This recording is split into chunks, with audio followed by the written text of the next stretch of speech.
Heureux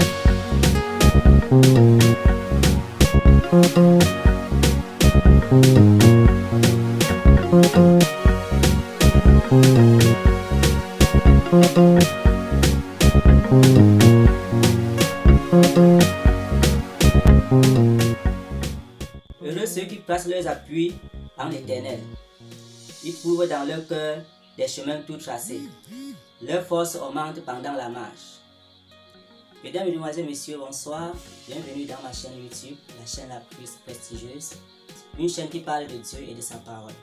Cette chaîne vous permet de faire un voyage dans une planète, pas n'importe laquelle, la planète spirituelle. Comme chaque semaine, nous avons un thème à développer. Et le thème d'aujourd'hui, c'est 7 choses que Dieu n'aime pas.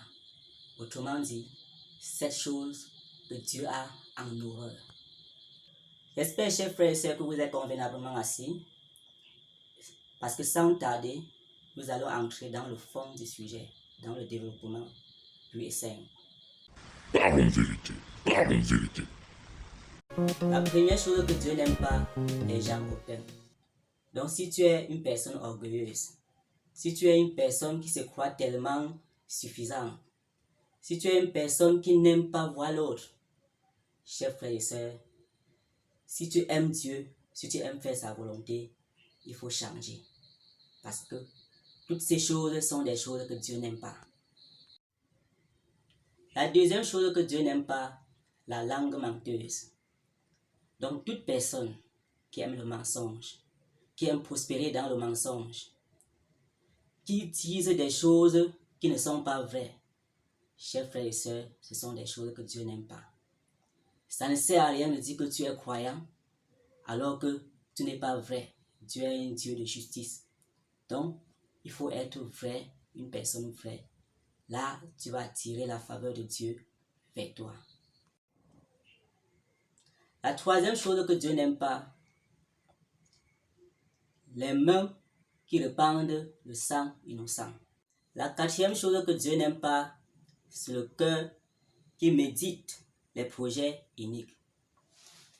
Donc, chers frères et sœurs, si tu fais les projets qui ne sont pas bien, si ce sont les projets qui ne favorisent pas l'être humain, c'est que c'est une chose que Dieu n'aime pas. Fais les projets qui cherchent à développer une société, qui développent toi-même ainsi que les autres.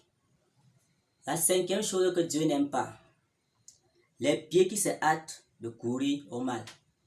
Chers frères et sœurs, il y a les gens ici là dehors, quand ils apprennent que son frère a les problèmes, ils courent directement pour appuyer, pour aggraver la situation.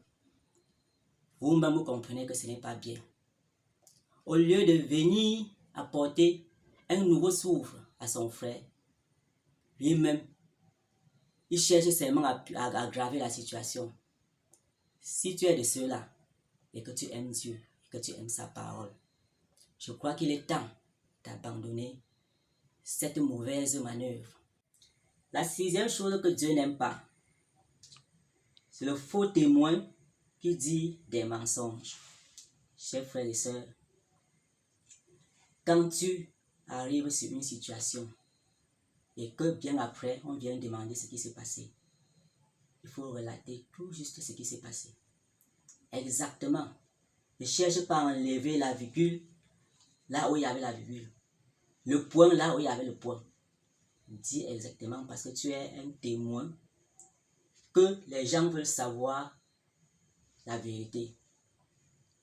Donc si tu es de ceux-là qui passent tout le temps à voir une scène et au moment de raconter, tu dis autre chose, c'est une chose que Dieu n'aime pas. Je pense qu'il est temps que tu changes et que tu fasses la volonté de Dieu pour attirer ses faveurs. La septième chose que Dieu n'aime pas, c'est celui-là qui excite des querelles entre les frères. Chers frères et sœurs,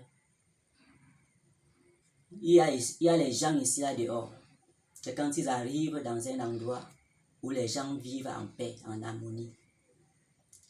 Ils cherchent toujours les moyens pour s'aimer la disanie entre les frères. Vous êtes sans ignorer que si vous êtes un enfant de Dieu, là où il y a les querelles, là où il y a le désordre, vous allez apporter la paix. Prenez l'exemple de Jésus-Christ. Jésus est venu apporter la paix. Donc, il doit être notre modèle. Il est le bon exemple. Donc, si tu fais la volonté de Dieu, ou bien si tu veux faire la volonté de Dieu, et tu veux pratiquer sa parole, il est temps que si ces choses, autrefois tu les faisais, que tu les abandonnes. Mesdames, mesdemoiselles, messieurs, c'était 7 choses que Dieu n'aime pas.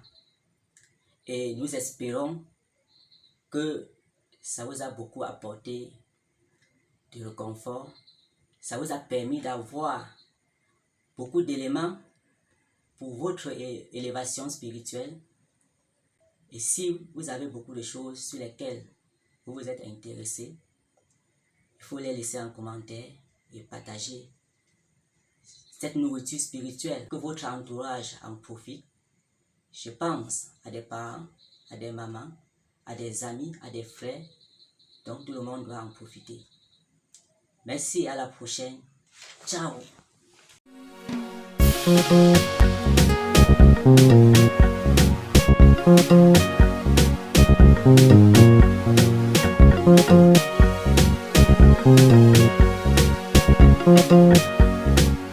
Thank you.